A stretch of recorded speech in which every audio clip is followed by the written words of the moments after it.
Another violent attack on the Jewish community, this time in Boulder, Colorado. The suspect is charged with a hate crime.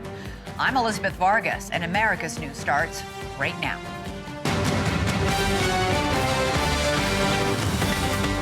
Tonight, he acted because he hated what he called the Zionist group. The man accused of using Molotov cocktails to set people on fire at a pro-Israel event had been planning the attack for a year and was in the U.S. illegally on an expired visa. How was he still in the country? Then, Congresswoman Ashley Henson is here after a crowd of constituents taunted her for supporting President Trump's big, beautiful bill. I don't know why you'd do tax relief for you. I think it's really important that you get to keep more of your own money. She says the bill deserves cheers, not jeers, and she's here to explain why. And later, they're calling it Russia's Pearl Harbor. More than 100 drones inflict an estimated $7 billion in damage to Russia's Air Force. Could this daring act of war actually bring the two countries closer to peace? Happy Monday, and it is a busy Monday. We begin in Boulder, Colorado, where a peaceful Jewish community event supporting Israeli hostages turned violent after police say a man, an illegal immigrant from Egypt, threw Molotov cocktails at the crowd, injuring 12 people, at least 8 of them with serious burns and serious wounds. The FBI is investigating this as terrorism. 45-year-old Mohammed Sabri Solomon is in custody facing a federal hate crime charge and 16 counts of attempted first-degree murder. He appeared for his first court hearing just moments ago. His bond is set at $10 million. According to the FBI affidavit, Solomon yelled, "Free Palestine," as he threw 2 Molotov cocktails at peaceful marchers yesterday afternoon. Police found 16 unused Molotov cocktails ready to go in a black container near the scene, along with a backpack weed sprayer that appeared to contain gasoline. The U.S. Attorney for Colorado said fire wasn't the suspect's first weapon of choice. He said that he had previously tried to purchase a firearm, but resorted to the Molotov cocktails when he could not purchase a gun because he was not a legal citizen. Now, you can see bystanders in this video helping victims on the ground as a police officer moves in to detain and arrest the suspect. In an interview with investigators, the suspect said he planned the attack for a year, wanting to, quote, kill all Zionist people and wished they were all dead. He said he wanted them all to die. He had no regrets, and he would go back and do it again. 8 people were hospitalized with burns. They range in age from 52 to 88.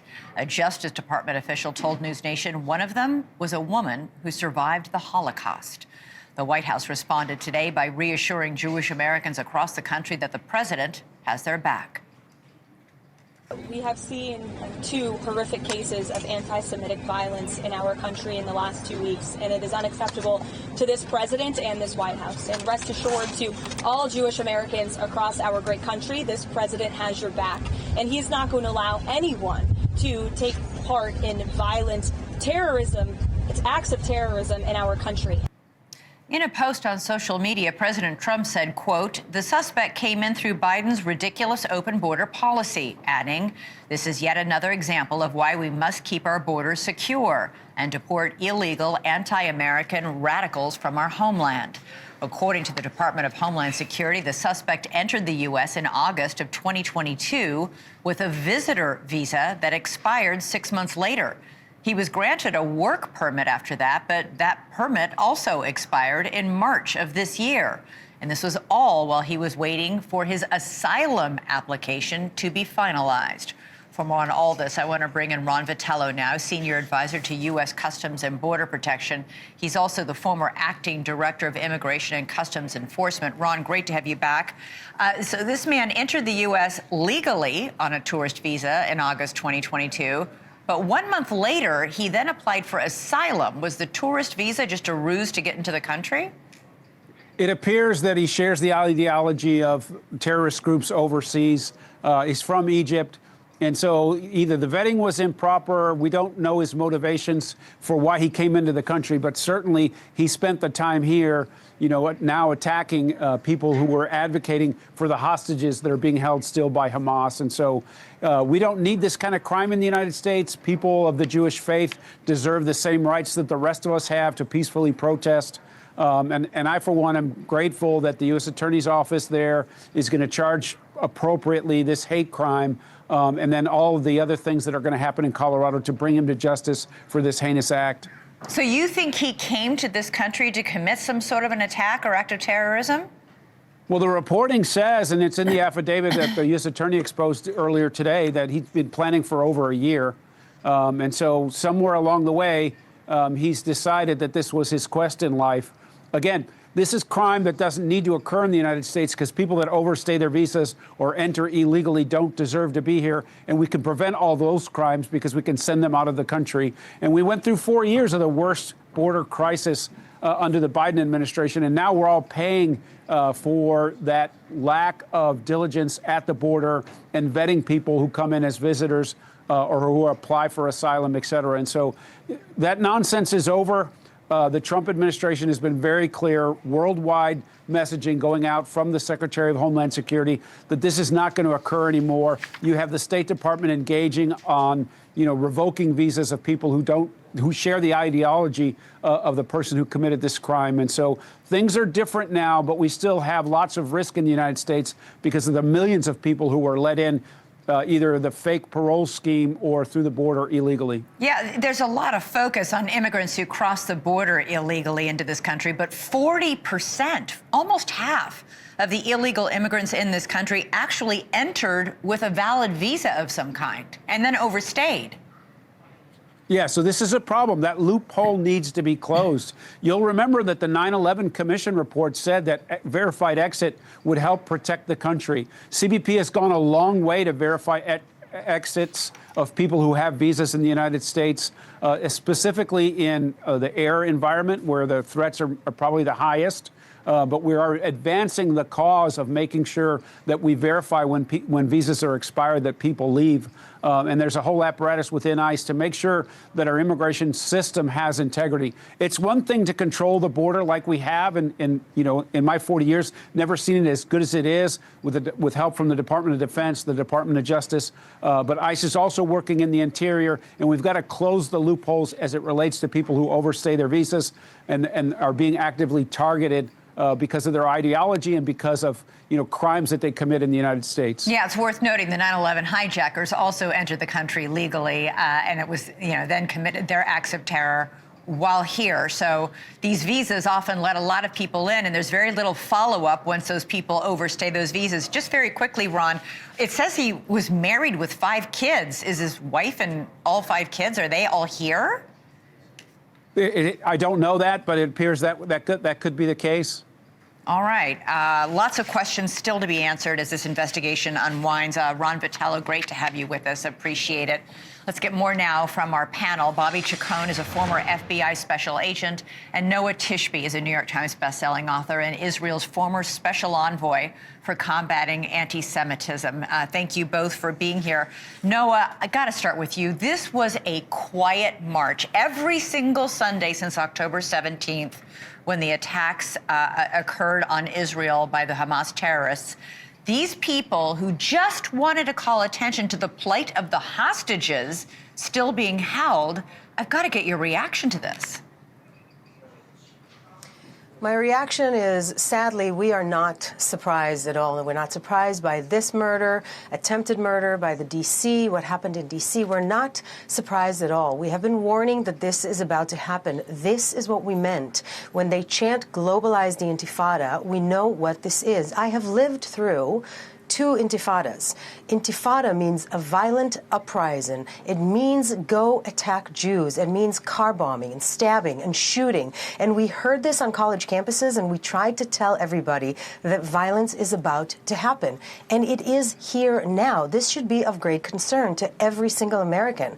What we're dealing with here is an anti-Semitic terror epidemic on American soil. And what starts with the Jews doesn't end with the Jews. This should be of grave concern to every American. We are not surprised, but we need to fight against this as Americans wherever we are. Yeah, Noah, just like the attacks a couple of weeks ago in Washington, D.C., this man shouted "Free Palestine" as the gunman did in Washington, D.C., as he shot and killed two employees of the Israeli embassy.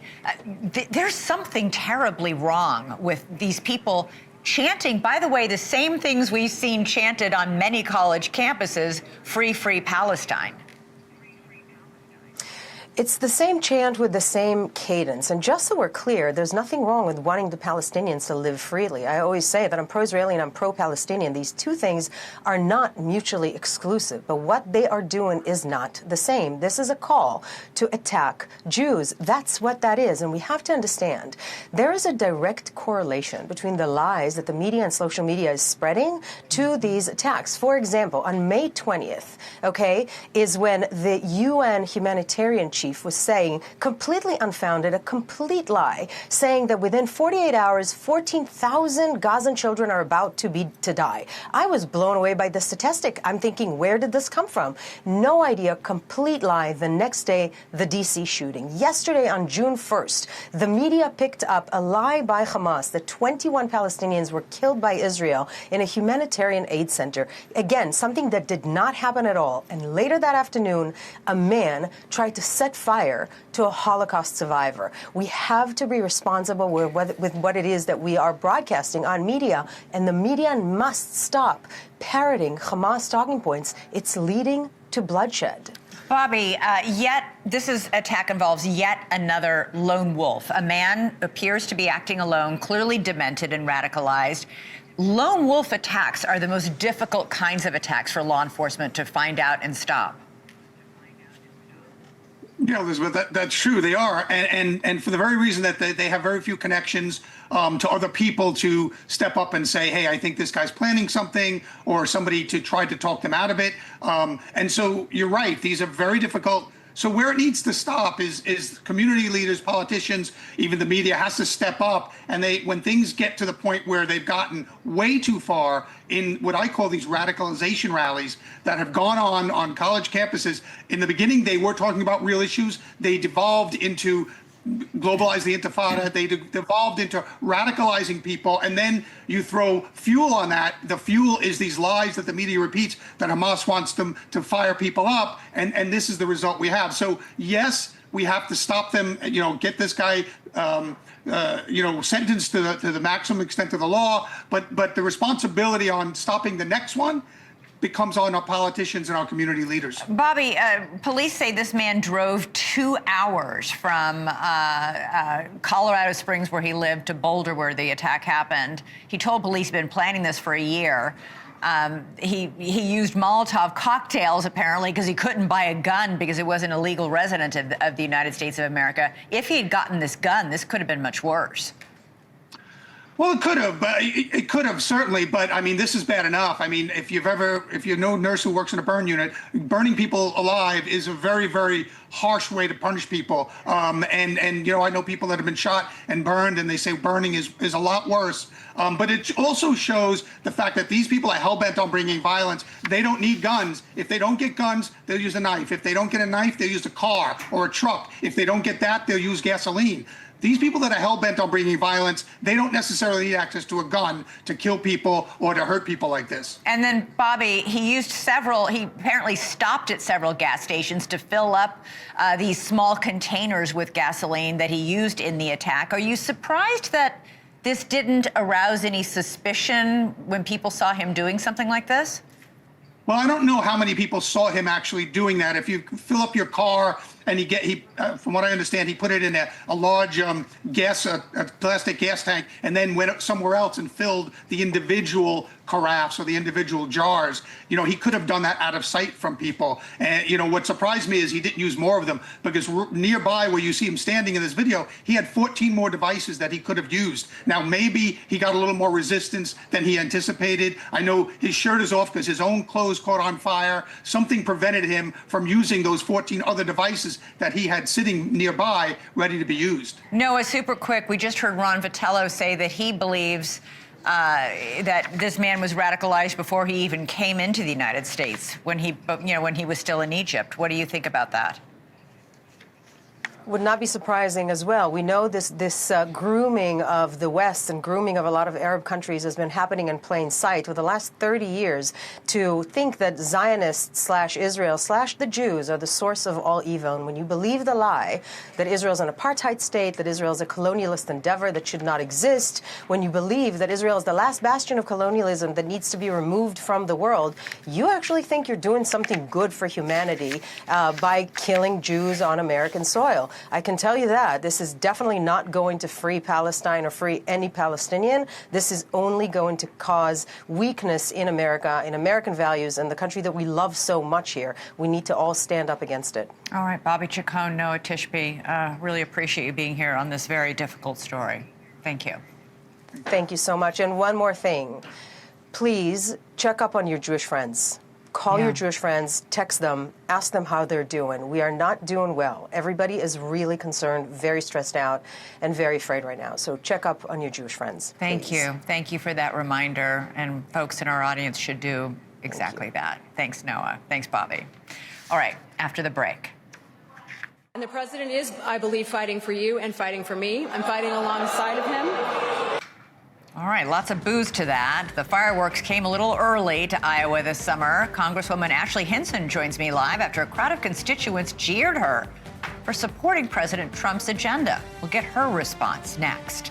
Plus, they call it Operation Spider's Web. Ukraine just pulled off the most sophisticated drone strike in modern warfare. How did they do it? Well, I'll speak live to an FAA drone pilot who was in Ukraine and will give us what he knows.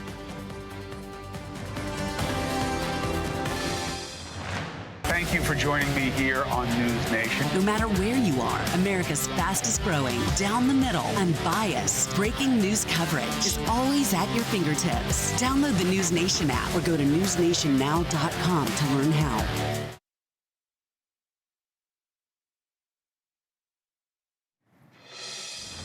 So we just heard again from Senator Joanie Ernst, an Iowa Republican, who assured reporters on Capitol Hill tonight that she is indeed compassionate following her Friday statement that we're all going to die. I'm very compassionate, and you need to listen to the entire conversation. Do you have any regrets about that? We want to protect the most vulnerable. Now, that explanation follows that memorable line that Ernst delivered Friday at a town hall when asked to defend her party's Medicaid reforms, which include work requirements and disqualification of illegal immigrants. She said this. When you are arguing about illegals that are receiving Medicaid benefits, 1.4 million, 1.4, they are not eligible, so they will be coming off. So people are not, well, we all are going to die. Critics attacked Ernst, calling her comment glib, even snarky. But the senator doubled down on it over the weekend with an Instagram apology, explanation. I don't know. It only further stoked the critics' anger. I made an incorrect assumption that everyone in the auditorium understood that, yes, we are all going to perish from this earth. Now, the comments come as Ernst's Republican colleague in the House from Iowa dealt with some town hall backlash of her own. Iowa Representative Ashley Henson drubbed her Democratic opponent by 16 points in last year's election, and Donald Trump won the state by more than 13 points. So you'd think she would have been welcomed very warmly by her 2nd District constituents during that town hall meeting last week. Instead, Representative Henson received a bruising round of jeers, boos, and hisses. I'm answering your question. I'm answering your question. You may not like my answer, and if that's the case, then that's your right to not like my answer, but I'm answering your question. Now, Henson was telling the group about her support of President Trump and his agenda when she was repeatedly interrupted by the attendees. We were seeing an open border, high inflation. We were seeing hardworking men and women in Iowa and our country feel like their voices were not heard. That is what President Trump is delivering for us. And the president is, I believe, fighting for you and fighting for me. I'm fighting alongside of him. I don't know why you'd boo tax relief for you. I think it's really important that you get to keep more of your own money. Henson is just one of the latest Republican lawmakers to face such confrontational crowds at hometown halls, some of which have been swarmed by Democratic activists. The unruly groups prompted GOP leadership to advise its members to hold off on having town hall meetings for now. But Henson, she said she wasn't afraid and went ahead with the meeting for the sake of transparency, she said. And not only is she unafraid to speak to her constituents, she's not afraid to come on NewsNation tonight. Ashley Henson, Congresswoman from Iowa, great to have you here. First of all, good on you for holding the town hall. A lot of your Republican colleagues are chickening out, to be honest, following the speaker's advice. But Medicaid has been a huge concern. That's what got Joanie Ernst in that trouble in her town hall. And that's what you were hearing a lot in yours. Well, and it is, you know what, I want to get out there and answer people's questions for that reason, because when I hear some of the lies, frankly, that are out there about these programs, it is my job to be able to get out there and explain exactly what we're doing, which is a transformational bill. And you betcha I will go out and defend what President Trump ran on and what I ran on, which is respecting taxpayers, securing our border, protecting the most vulnerable, which is something President Trump cares about, and I do too. And so that's why I felt it was very important to answer people's questions about Medicaid, about tax cuts, about the border, about energy, whatever they wanted to ask me. I don't screen those questions. You know, I go out and answer people's questions as best I Okay, so can. let's talk Medicaid, because that is the thing that's really top of mind. 1 in 5 Iowans are on Medicaid right now, including half of all the people in Iowa's nursing homes. We know that this big, beautiful bill would cut about $1 trillion from social safety net programs over the next 10 years, and that nearly 9 million people would lose their Medicaid coverage, according to the Congressional Budget Office. So why shouldn't Iowans be worried that they might be one of those 9 million people losing Medicaid next year? Because we want to make sure these programs are around for people who need them. And so when I look at the Iowans who are using Medicaid benefits, they are the seniors who are very, very poor. They are young children who are poor, single mothers. I had several of the people who were disabled come out to my town hall and ask me specifically, am I going to be okay? And we were explicit in the language we used in the bill. If you're medically infirm or frail, you're going to be fine. If you are a caretaker for someone who is medically infirm or disabled, you're going to be fine. I think the key issue we're trying to strike here is balancing out most Americans' perspective, because they're working very hard right now. They just sent their tax checks into the federal government. You know, they think if you can work, you should.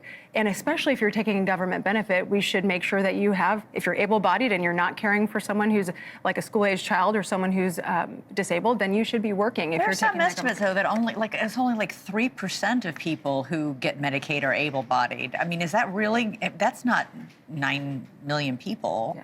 I think the number's actually wrong there. I mean, in terms of the estimates, and that's where I think we'll you think actually more people are able-bodied? I think more people are able-bodied and not working, and that's really what we want to zero in on that, right? And when we look at these reforms and what we've done, it's designed to get the 29-year-old guy who's on his mom's couch, maybe playing video games instead of trying to get a job, lining up outside of a store to buy Pokemon cards. That's what we're hearing is happening. They should be working. I guarantee you that guy wasn't at your town hall, though. The people who are scared at your town hall are the single mothers, are the people with young children, are the people with parents in nursing homes, and that's how they get their medical care. You're saying right now they're not going to lose their Medicaid. Right. Again, we want to get the 1.4 million illegal immigrants off. We want to find the efficiencies in some states that have dual enrollment, right? We've got people who might be enrolled in Iowa and Wisconsin. We shouldn't be doubling down on that enrollment, because that just costs states more money, right? So those are the things we are ultimately trying to fix, while at the same time making sure that we're not paying for people's transgender surgeries on Medicaid, right? Those are things where, when you look at the score of what taxpayer dollars should go to, they should go to that disabled woman like Nicole, who was at my town hall, and we'll make sure that they continue to Very do so. quickly, how did Senator Ernst handle this? You know, we were just talking. You have a staff. I mean, somebody looks at your posts before you put them on Instagram. Did somebody look at that post before because she almost got in more trouble with I don't know if it was an apology or an explanation, whatever. The cover-up is always worse than the crime, as they say. It feels like.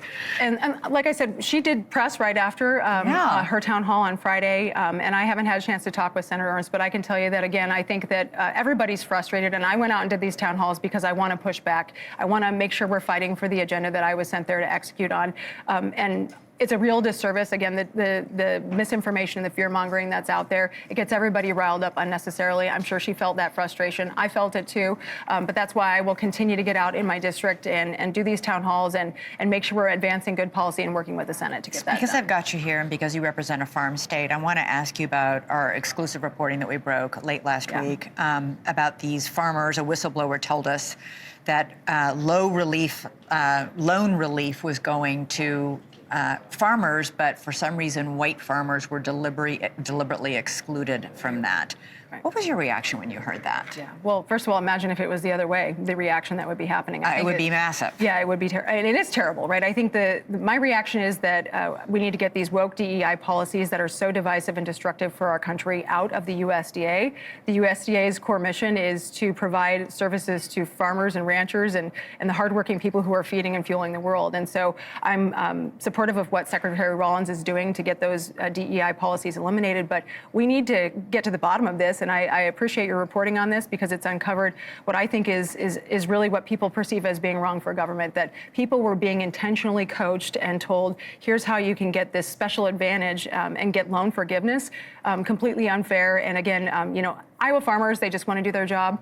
Right. They want to grow things and make things in Iowa. And I think it's atrocious that this kind of behavior was happening under the Biden administration. Yeah, it's pretty amazing. And we can tell all our viewers if they want to see that reporting by Brian Enton. It was on this show last week, but it's on our website as well. You can find it there. Congressman Ashley Henson, great to have you on the set. Thank you. Keep having those town halls. I will. Good on you. 19 more to go. 19 more to go. That's it. 3 down, 19 3 down, to go. 19 more to go. You did say the first 3 have been nothing like the other ones you've had in previous years. So obviously emotions are running high. Yep. Really appreciate it. Thank you. All right, coming up, just when you thought Russia was winning the war in Ukraine, a surprise counterattack cripples Russia's air forces. How did Ukraine do it? They snuck more than 100 drones deep into Russian territory. We're going to have a drone expert joining me next to tell us how it all went down.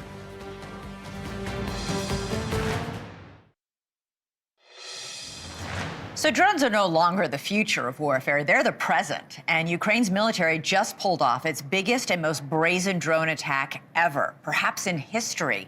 Some Russian war bloggers are calling it Moscow's Pearl Harbor. Nearly 120 drones were smuggled deep into Russian territory in an operation 18 months in the making. The drones were hidden inside mobile cabins and wooden sheds, which were then loaded onto trucks and driven to air bases around Russia. One of those bases was as far away as Siberia. The people driving the trucks were Russian and were probably completely unaware of their cargo.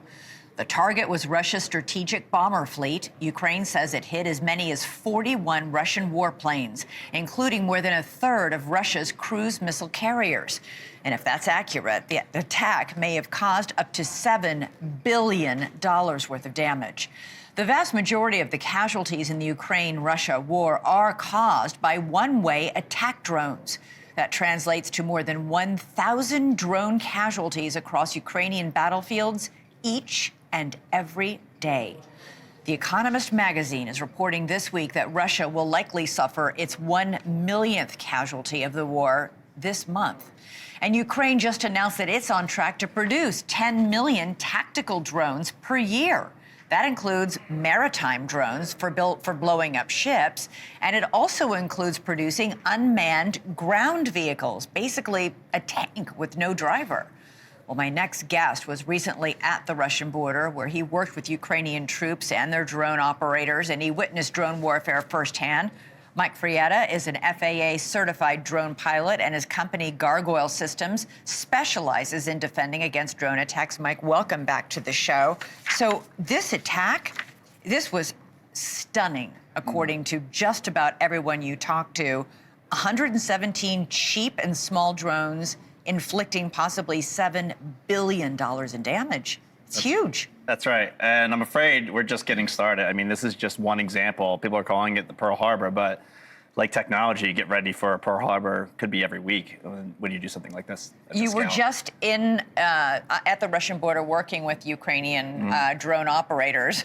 I'm sure they didn't, and I'm sure you wouldn't tell me, but I got to ask you, this was in the works for 18 months. Did you hear any whispers about this? No, but this is what we've been kind of preparing for in general. We're worried about this happening on our own soil with our own assets, and this type hypothetical attack has been known. When is this going to happen, where there's a Trojan horse and you can just deploy? I mean, you could do this with a backpack right now at a small scale. They obviously went big, and it took 18 months of planning.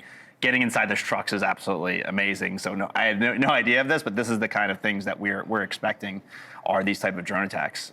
Trojan horse is a good way to describe it. The drones were all something called first-person view drones, or FPVs. What are those? Okay, so FPV is almost like if you ever seen one of those headsets where you put on with the virtual reality, so you can see the screen where you're flying, and you essentially have a video game controller, and they do recruit gamers, right? These are the best FPV drones are video gamers.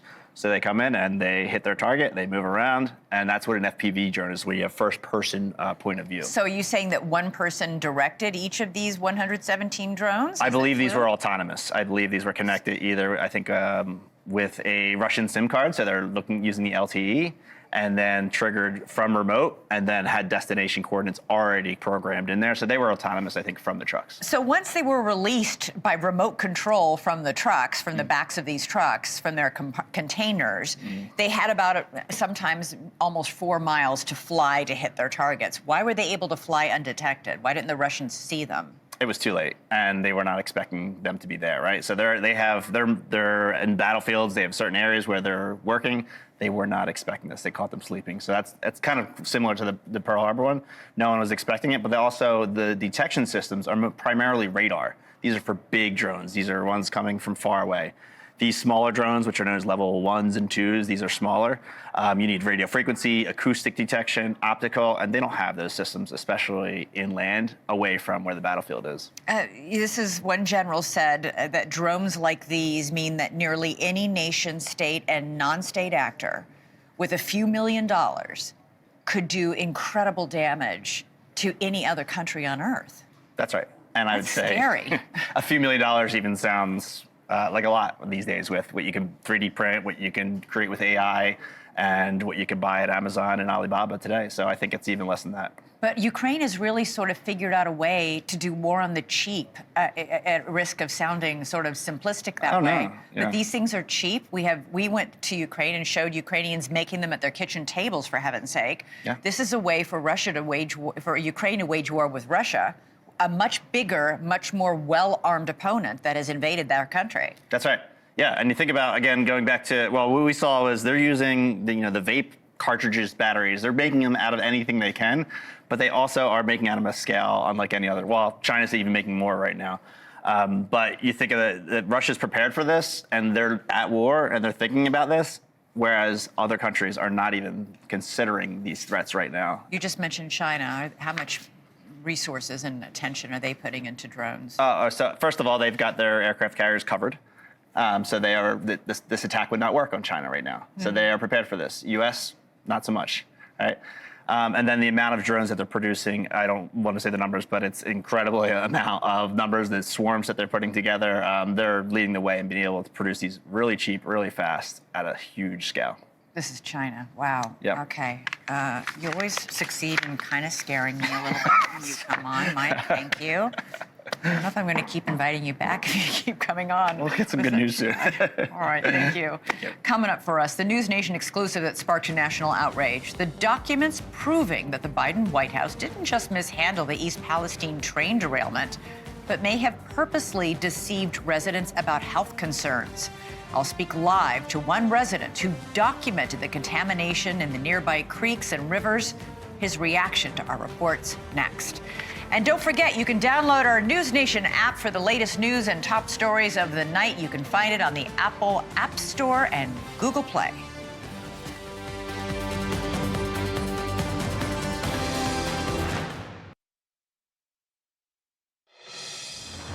Well, a firestorm of outrage shows no signs of abating tonight after NewsNation's exclusive reporting on the new revelations about how the Biden White House handled the toxic train derailment in East Palestine, Ohio.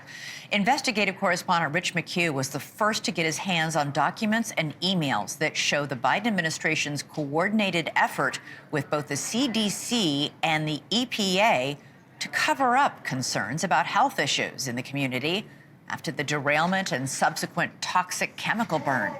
The agencies even thought about expressing their concerns to the public, but then they thought again.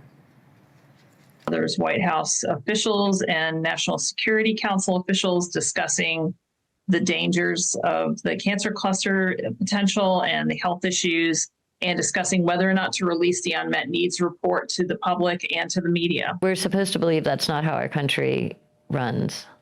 And I'm starting to see that that's how our country has always run. Rich McHugh also spoke to residents who are suing the CDC. Respiratory illness, chronic migraines, and blurred vision are becoming the norm for those who are living there. My next guest has been documenting the mishandling of the cleanup since day one. Rick Chai is a local chiropractor who's lived in East Palestine for more than 30 years. He shared this video with us of a film and residue that is coating local creeks. He tested local water sources and found toxic chemicals like benzene and methocyclohexane. In some cases, nearly 5 times the safe amount. Rick Chai joins me now. So, Rick, got to get your reaction to Rich McHugh's reporting that essentially all these government agencies were saying, well, we need to track and see if there's a cancer cluster, there seems to be health issues, but they did not then share those concerns with the public like yourself. Well, if the public wants to know some updates, East Palestine, off the rails on Facebook, that's our Facebook group. As I've always said about the creeks, when the EPA denied there were chemicals still in the creek, I said you could teach a 7-year-old with a stick to go find those chemicals when the EPA said they didn't exist. With these letters, we already knew we're living with these lies, but it's nice to see them get caught in writing.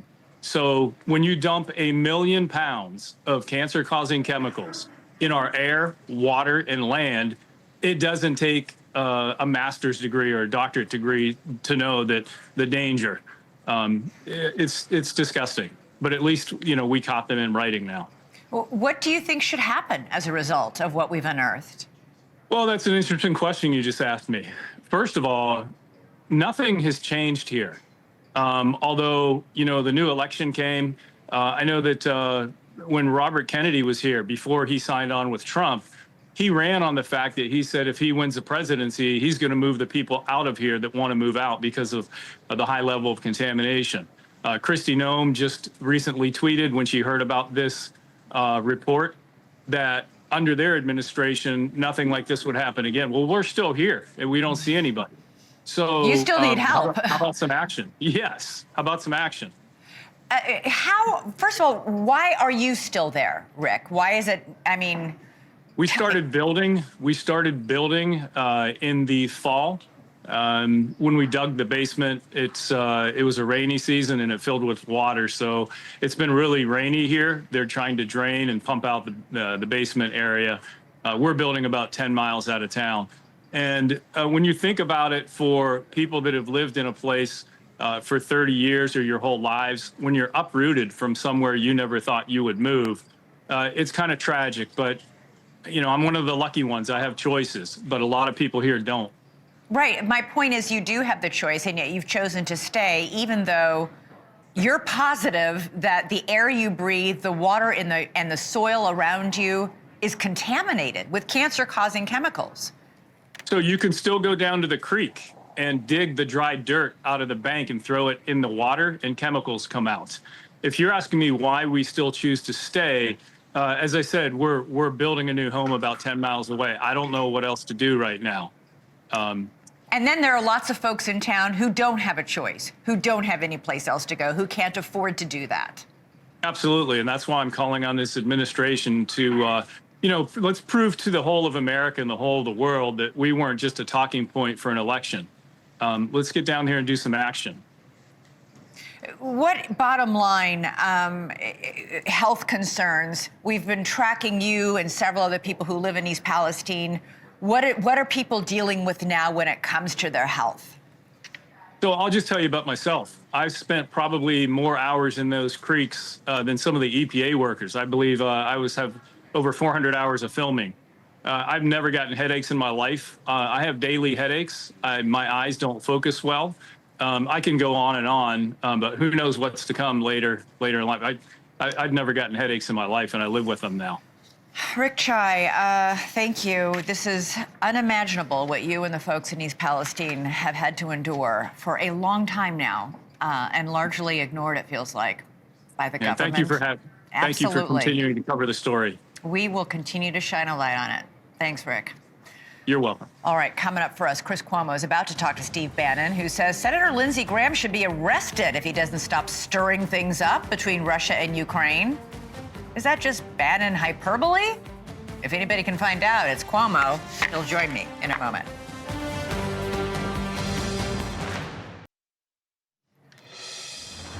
All right, Chris Cuomo joins me now. Chris, you're going to talk to Steve Bannon, who's making some news. Talking about Lindsey Graham, who should be arrested? He's making some noise and he's making some news. I think it's interesting to have him for two reasons tonight. One, on the domestic side, the idea of what MAGA should be about in terms of biggest threats to this country. Why is it looking at even the most recent attack in Boulder through the lens of immigration and illegal entrance and not through extreme Islamism, which is a unifying issue and such a more real and radical threat? Then, looking at Russia-Ukraine, I don't understand the MAGA position on alienating Ukraine and why Bannon and others see them as the bad guy in this situation. I don't get it. But clearly, it has influence on the president. Yeah, but getting back to the first story, only of the past three most recent lone wolf anti-Semitic terror attacks in this country, whether you start with the fire in Governor Shapiro's mansion, the assassinations of the two Israeli embassy staff members, then this attack yesterday, only one of those three was done by an illegal immigrant. All of them were, as you point out, radicalized. Yeah, look, illegal immigrants, okay? 9/11 wasn't done by a bunch of bad hombres, okay, who had snuck across as migrants. I get the boogeyman issue. I get why it worked well, and Biden and the Democrats set themselves up for it with lax policies that led in a flood of people, including some terroristic agents, okay? But it's time to stop exaggerating for effect and affect the real fight that you have here. If President Trump wants to be known as a unifier, which we keep being told he does, this is the issue. It is a threat to all of us, not just the Jews. Yeah. All right. Steve Bannon on your show. I'm sure he'll be making some news. Take it away, Chris. Thank you for watching. Subscribe below and download our NewsNation app right now on your phone, and you will get fact-based, unbiased news for all Americans.